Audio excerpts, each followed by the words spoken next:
እዚ መደብ ሓንቲ ዓለም እዩ ኣብዚ መደብ ብፍሉጥ ጸሓፋይ መምህር ኣማኑኤል ሳህለ ዝተጻሕፉ ጽሑፋት እናባኹም ነቕርበሉ ሰሙናዊ መደብ እዩ ክቡራት ተኸታተልትና ነዚ መደብ ንምክትታል ወትሩ ሰንበት ናይ ንጎስ ሰዓት 11 ቅድሚ ቀትሪ ቆፀራኹም ምስ ሃርሞኒ ሜድያ ይኹን ኣቕራቢ እዚ መደብ ንያት ሚካኤል ሰናይ ምክትታል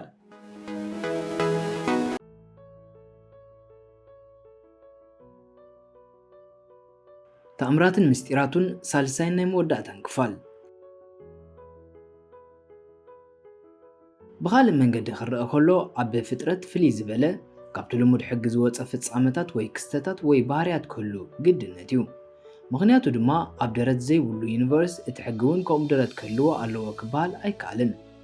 ነዚ ኣብነት ዝኾነና ድማ እቲ ከም ብላክ ሆል ዝፍለጥ ከዝሚካዊ ክስተት እዩ ገለ ተመራመርቲ ከም ዝብልዎ ኣብ ብላክ ሆል ኩሉ ነገራት ብግልብጥ እዩ ዝነጥፍ ስለዚ ምናልባት ኣብቲ ልሙድ ፍጥረት ዝሰርሕ ስነ መጎት ከይሰርሕ ይኽእል ይኸውን ዝኾነ ኮይኑ እቲ ቀንዲ መጽሓፍየይ ተኣምራት ዝበሃል ነገር ከም ዘይልቦን ኩሉ እቲ ተኣምራት እንብሎ ክስተት ድማ ፍሉጥ ወይ ደሓር እዋን ዝፍለጥ ከም ዝኾነ ንምግላጽ እዩ ስለዚ ብኣይ ወገን ተኣምራት ክበሃል ከሎ ብዙሕ ዘይተጽበዮ ተርእዮ ክፍጸም ከሎ ማለት ክኸውን ይኽእል ግን ዘይተጸበኸ ክስተት ወይ ተርእዮ ተፈጺሙ ማለት ከዓ ተኣምራት ወይ ካብ ሕጊ ዝወፀ ነገር ተፈጺሙ ማለት ኣይኮነን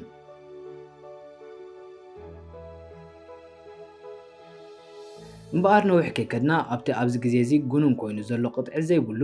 ናብ ትእምርትን ተኣምርን ተኣምራትን ተመክሮታትን ኣተግበርቱን ኣቲና ንተዓዘብ እዚ ባህርያት እዚ ካብቶም ኣብ ምስ ኣምላኽ ወይ ምስ መናፍስቲ ምትእሰራሉና ዝብሉ ካህናት ይኾኑ ወይ ደብተረታት ወይ ጠንቆልቲ ዝረአ ሃይማኖታዊ ወይ መንፈሳዊ ንጥፈት እዩ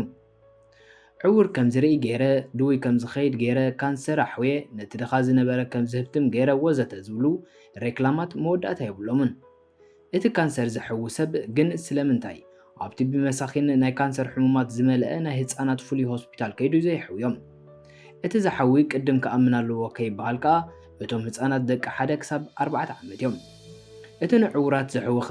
ስለምንታይ ኣብ ናይ ዓይኒ ሆስፒታል ከይዱ ነቶም ዶካትር ዘይሕግዞም ኣብዚ ዓለምና ብዘይ እግርን ብዘይ ኢድን ዝውለዱ ተጣቢቆም ዝውለዱ ሓንቲ ዓይኒ ጥራይ ሒዞም ዝውለዱ ወዘተ ብዙሓት እዮም ነዚኣቶም ከ ስለምንታይ ትደባትር ተኣምራት ዝብሎ መስርሕ ክሕውዮም ዘይከኣለ ብዘይ እግርን ተወልዱ ብተኣምራት እግሪ ኣቆልኩሎም ክበሃል ሰሚዐ ኣይፈልጥን ምክንያቱ ከም ዝስዕብ እዩ ናይ ሳይንስ ረኽበት ወይ መስርሕ ክደጋገም ዝኽእል ከሎ ኣብ ተኣምራት እተመርኮሰ ክስተት ግን ክደጋገም ኣይክእልን እዩ መሰረት ስለ ዘይብሉ እቲ ዘሕዊ ደብተራ ወይ መንፈሳዊ ሓኪም እቲ ተኣምራት ምስ ፈሸሎ ዘይብሎ ነገር የልቦን ኣብዚ ምድግጋሙ ከይሰልችወና ብማለት ክገድፎም ናይ ሳይንስ ረኽበት ወይ ተግባር ክደጋግምን ክረጋገጽን ዝከኣል ሓቂ እዩ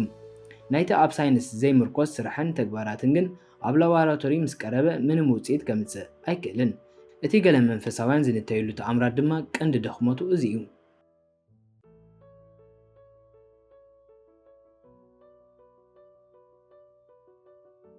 በአንጻሩ ግን እቲ ፔኒሲሊን ዝረኸበ ኣሌክሳንደር ፌልሚን ተባሃለ ሳይንሰኛ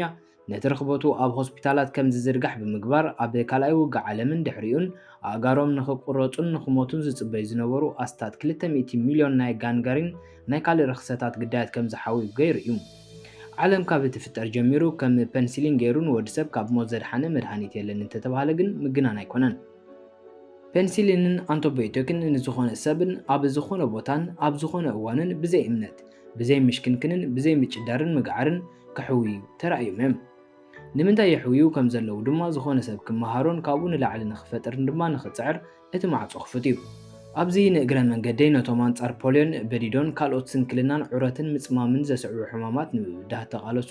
ሰብ ሳይንስ ከይዘከርክዎም ክሓልፍ ኣይደልን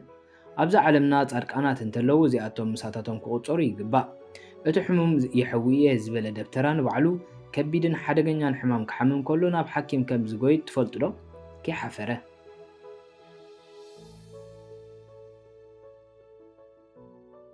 ንምድምዳም እምበኣር ነቶም ኣብ መንፈሳውነት ዝኣምኑ ሰባት እቲ ዝዓበየ መንፈሳዊ ወይ ስነ ልቦናዊ ፍጻመ ንሓደ ዕውር ዓይኑ ምኽፋት ወይ ንድኑስ ብእግሩ ከም ዝኸይድ ምግባር ወይ ንሓንካስ ከም ዝጎይ ምግባር ዘይኮነስ ንሓደ ሰብ ፀረ ማሕበረሰብን ሃዋኽን ምሕረት ዘይፈልጥን ነይሩስ ብመንፈሳዊ ስነ ልቦናዊ ኣገባብን ሜላን ሓልዮትን ነቲ እንስሳዊ ባህርያቱ ገዲፉ ናብቲ ሰብኣዊ ባህርያቱ ከም ዝምለስ ምግባር እዩ። ከምዚ ብምግባርና ድማ ኣብ ናይ ወዲሰብ ማሕበራዊ ናብራ ለውጢ ክመጽእ ይኽእል። ንዓለምና ዘላቒ ጥቕሚ ዝህባ ድማ ነቶም ብኣካል ዝዓወሩን ዝሰንከሉን ዝሓመሙን ከም ዝርእዩን ዝጥዕዩን ምግባር ዘይኮነስ ነቶም ብልቢ ዝዓወሩ ብኣእምሮን ኣተሓሳስባን ዝሰንከሉ ብስነ ልቦናዊ መንገዲ ዝለመሱ ከም ዝርእዩን ዝበራበሩን ዝነጥፉን ብፍትሓዊ መንገዲ ከም ዝኸዱን ምግባር እዩ።